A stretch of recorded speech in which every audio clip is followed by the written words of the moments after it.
Okay, let's dive into a grape that's, well, it's really foundational to Brazil's whole wine story. It's a name you might recognize, Isabel, but digging into your source material, it seems there's just so much more to it than meets the eye. Absolutely. Isabel is. It's less about those big international names you see everywhere. It's more about history, about resilience, and a surprisingly vibrant present day in Brazilian viticulture. Exactly. So, our mission in this deep dive is to take the sources you've gathered and really unpack the key insights about Isabel, its journey, where it thrives now, what it becomes, its place in the market. Yeah, and it's not just grape facts, is it? It's understanding a cornerstone of a national industry. Right. It's a story of adaptation, challenges, and like you said, a modern resurgence you might not expect. All right, let's start right at the beginning because the story doesn't even kick off in Brazil, does it? Where did Isabel first come from? No, it actually started in the eastern United States. Hmm. Isabella is a Vitis Labrusca hybrid, discovered way back in 1816 by Isabella Gibbs in South Carolina. Wow, 1816. Yeah, and right from the start, it was known for handling tough conditions, stuff other grapes couldn't really cope with. So how does an American grape make that leap? Cross the Atlantic and take root so deeply in Brazil. Well, that big journey happened later, more like the late 19th century, and it's totally tied up with Italian immigration to Brazil. Ah, okay. These immigrants, they brought their winemaking culture, of course, but they needed grapes that could handle Brazil's climate humid, sometimes really challenging. Tough for the European Vitis vinifera they knew. Right. So Isabel, which came in through imports, partly from the U.S., partly Uruguay, it just proved incredibly well-suited. Hardy. So the Italian immigrants, they weren't just bringing know-how, they were crucial in sort of finding and adapting this specific grape. Precisely. They were absolutely instrumental, especially in the South, Serra Gaúcha, where many settled. They saw its potential when maybe others didn't. And that adaptation really paid off, didn't it? Led to what the sources call its golden age. Oh yeah, from the 1920s right up to the 1970s. Isabel wasn't just a grape in Brazil.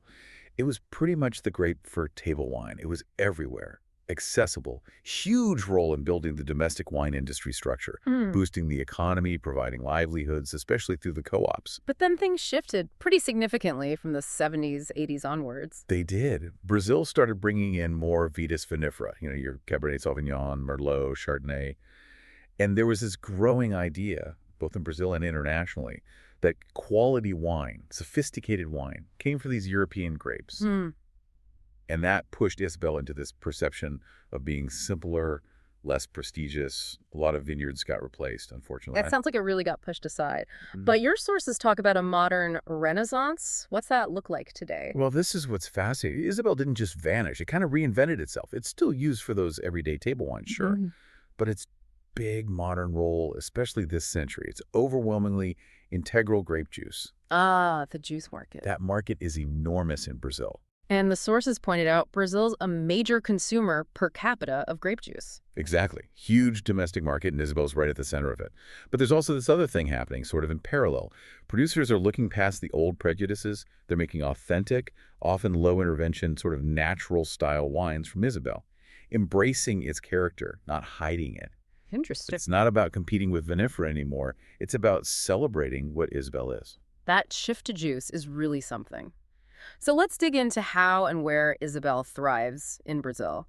What does terroir mean for a grape that's, well, this resilient? Terroir always matters, of course. But with Isabel, its adaptability really stands out. Climate, soil, sun, wind, they all influence it, yeah. But Isabel can flourish where a lot of vinifera would struggle. That's a key reason it succeeded early on. And where's the main hub? Where would you find most Isabel vines today? The dominant region, no question, is the Serra Gaúcha in Rio Grande do Sul. Your sources describe it subtropical, humid climate, warm, wet summers, cooler, drier winters, and these acidic, deep basaltic soils. That combination seems to really suit Isabel. Are there other spots where it's grown? Oh, yeah. It's also grown in Santa Catarina, sometimes in higher areas there, colder, maybe even more humid, which adds, another layer. Paraná has some smaller scale, though. And interestingly, you still find pockets, artisanal stuff, in microclimates in the southeast, Minas Gerais, São Paulo, Right. which really underlines its tolerance. It can handle warmer, more tropical conditions than most typical wine grapes. You keep mentioning its resilience. How does that actually show up in the vineyard? It's one of its defining features. Yep. Isabel has strong natural resistance to common fungal problems like mildew, downy mildew. These are huge issues in humid places. Big advantage. Massive. It means growers can use significantly fewer chemical treatments compared to vinifera. So it's more sustainable, more economical too.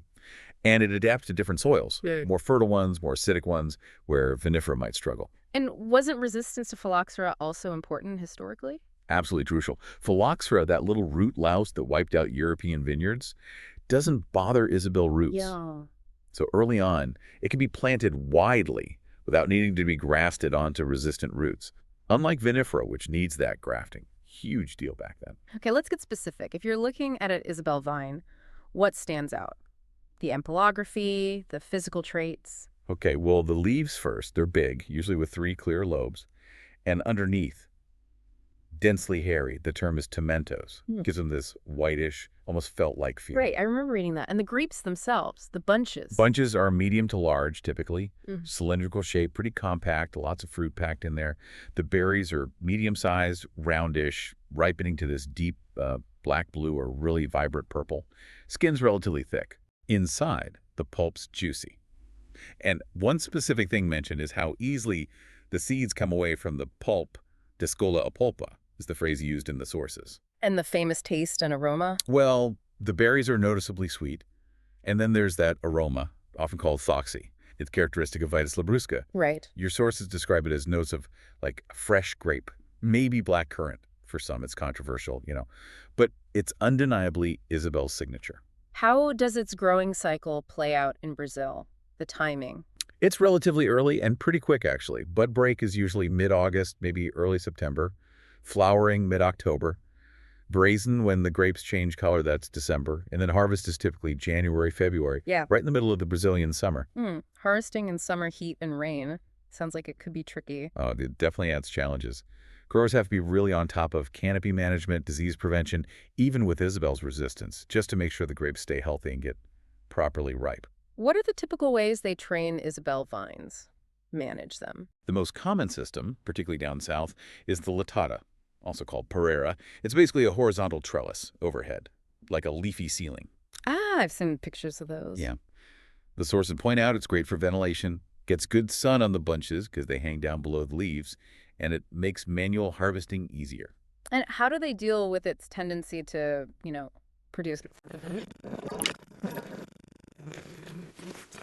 Controlling the yield.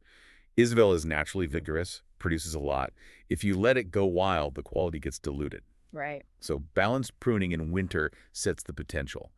And then green pruning during the growing season, managing leaves, shoots that's essential to get the right amount of sun, air circulation around the bunches, and avoid things like sunburn.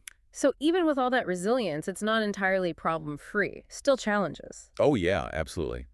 Mildew might be less of a worry, but the sources mention other things, like spotted winged Drosophila, that's a pest that can damage the fruit when it's ripening, and various wood diseases that can weaken the vine over time. Still needs careful management. Fascinating how it adapts. Okay, let's switch gears. What actually happens to all this Isabel fruit once it's picked? You mentioned table wines historically, and now this huge role in juice. Right. Historically, Isabel was the backbone for those accessible, everyday red and rosé table wines. And how are those wines usually made? What techniques? For those traditional styles, the focus is mainly on keeping the freshness, the natural fruitiness of the grape. So winemaking often involves controlled fermentation, usually stainless steel. For the reds, maceration, skin contact for color and tannins. It's typically shorter, gentler than for vinifera reds. Why shorter? To keep the wine soft. Avoid pulling out harsh tannins from the skins. And oak aging, generally not part of that picture. Not usually for these styles, no. The goal is lightness, freshness, approachability, really highlighting that primary fruit character. So if you poured a glass of typical Isabel table wine, what would you expect? Smell? Taste? You'd get intense fruit aromas. Very grapey, like fresh grapes, maybe strawberry, raspberry, sometimes a hint of raisin or jam if it's riper. That foxy note is often there, though maybe less obvious depending on the winemaking. And on the palate. Often a touch of sweetness, maybe semi-sweet, suave they might call it. balanced by quite bright, refreshing acidity, light body, very smooth tannins. Easy drinking, basically. Okay, now here's where it gets, as you said, really interesting. Integral grape juice market.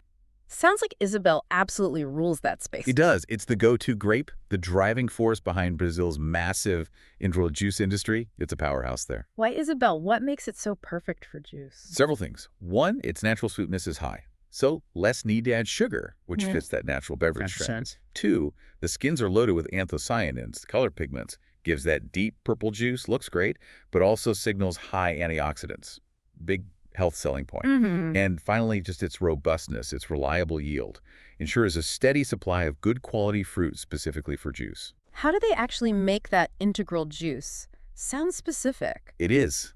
It's a careful process designed to capture all the good stuff. Starts with selecting really ripe grapes. Then, after crushing, the whole mix, juice, skins, seeds, the mustia gets heated, usually between 60–80 degrees Celsius. Heating. Why heat it? That's critical. It pulls out maximum color and those intense aromas from the skins. Plus, it inactivates enzymes that could cause problems later on, like oxidation. Okay, then they separate it. Exactly. After heating, they press the mosto, separate the rich colored juice from the solids, the skins and seeds. Done carefully to avoid getting too many tannins. The result is this deeply colored, very aromatic juice. And keeping it shelf stable. Safe. That's where pasteurization comes in. Quick pasteurization. The juice is heated again, rapidly, but for a short time.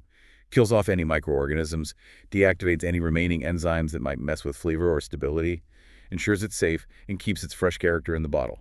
Then it's cooled, bottled, done. Clearly optimized for that. The sources mention other uses too, though, beyond wine and juice. Yeah, its versatility shines through. It's used for jams, compotes, sometimes distilled into spirits, even made into vinegars. Very useful for artisanal, homemade type products too. What's the role of the ecologist, the winemaker, in navigating all these different paths for Isabel? Oh, the entologist is key. Yeah. Maintaining quality across everything. For wine, they're working on managing that foxy note, maybe minimizing it, maybe integrating it better, preserving freshness, exploring new styles beyond the traditional. Then for juice. For juice, they're vital in optimizing that whole extraction and pasteurization process, making sure the color, aroma, consistency, those health benefits, they're all maximized and stable. They're the ones pushing boundaries too, exploring maybe drier wines, sparkling Isabel, even fortified versions. Okay, let's look at Isabel's place in the market today. Where does it really sit? Well, it's still very present, widely cultivated, definitely, but its market identity, yeah, it's strongly tied to those two pillars, that huge integral juice market that's its commercial backbone, and the accessible table wine segment. What are the biggest hurdles it faces right now market-wise? The main challenge, reading through the sources, seems to be image and prejudice, really. There's still this lingering perception among some consumers, some critics, that grapes like Isabel American hybrids, not vinifera, are just inherently lower quality. And that foxy aroma seems tangled up in that perception. Yes, exactly. While it's Isabel's signature, that specific aroma is sometimes seen negatively. And unfortunately, that reinforces the sort of lower quality stigma, especially for the table wines. That historical baggage is definitely still a factor. But then on the flip side, there are real opportunities, right? Oh, absolutely. The massive size and the growth of that integral juice market, that's a huge strength. Isabel juice is genuinely popular, seen as healthy, natural. Plus, there's a loyal base of consumers who have a real emotional connection to Isabel table wines. It's the taste of tradition, family history, especially for people with Italian roots in the South. And the whole trend towards healthy, natural drinks, that boosts Isabel juice massively. And those innovative winemakers you mentioned, creating new styles. That's a really exciting opportunity, yeah. Producers making high-quality, often low-intervention or natural wines from Isabel, they're actively challenging the old ideas. Showing it can be different. Exactly. Showing it can express terroir, make complex, authentic wines, opening up new niches, new ways of thinking about it. How does wine tourism, ennotourism, fit into this rediscovery? Ennotourism is playing a crucial role, especially down in the Serra Gaúcha. It gives Isabel visibility Value. When people visit the family wineries, taste the wines and juices right there, see the vineyards. It makes it real. Yeah, it provides this authentic experience, helps people connect with the grape story, appreciate its unique qualities, and maybe move past those old stereotypes. So looking ahead then, what's the potential future for Isabel? Where could it go? Well, based on the sources, it seems to be about refining quality, particularly for table wines, better vineyard work, better winemaking. It's about diversifying, exploring more styles beyond the traditional. Maybe drier wines, maybe sparklers, who knows? Right. Strengthening its hold on that huge juice market, obviously. But critically, it's also about achieving greater cultural recognition, valuing Isabel for what it actually is, a unique piece of Brazil's wine heritage, not just something to be compared, usually unfavorably, to vinifera. A balance of tradition and innovation. Exactly. Respecting the past while embracing the future possibilities. So wrapping this up, what does this deep dive into the Isabel grape really mean for you, our listener? I think it highlights that Brazilian viticulture isn't just about adopting international grapes. It has its own really distinct story, its own heroes. And Isabel is definitely a pillar of that story, shows incredible resilience, adaptability. Yeah, understanding Isabel gives you this completely different perspective on Brazilian wine. It shows a unique heritage and innovation happening right alongside the Cabernets and Merlots. It's just a perfect example of a local champion finding its way through changing times. And it leaves you with something to think about, doesn't it? How can a grape with such a unique character, even one with a trait like Foxy, that's sometimes been seen as a negative, how can that become a strength? How can it gain new cultural weight when it's embraced through tradition, through smart innovation, and just pride in its own identity? Makes you wonder, how many other hidden gems, in food or drink around the world might just be waiting for their own renaissance?